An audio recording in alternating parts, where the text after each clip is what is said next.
Sir Samuel হ্যালটিংটন একটা বই লিখেছে, দ্য ক্ল্যাশেস অফ সিভিলাইজেশন, সভ্যতার সংঘাত।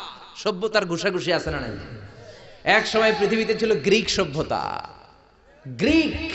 গ্রিসের ওরা ছিল দাপট, এখন যেমনি আমেরিকানরা দাপট দেখায়। এরপরে গ্রিক সভ্যতা হয়ে গেছে ঠুস। এরপরে আসছে মেসোপটেমিয়ান সভ্যতা, এরপরে ব্যাবিলনীয় সভ্যতা, এরপরে ইনকা সভ্যতা, চিচেন এজে সভ্যতা, মহেঞ্জোদারো সভ্যতা, সিন্ধু সভ্যতা। এভাবে সভ্যতার সংঘাত আছে না নাই?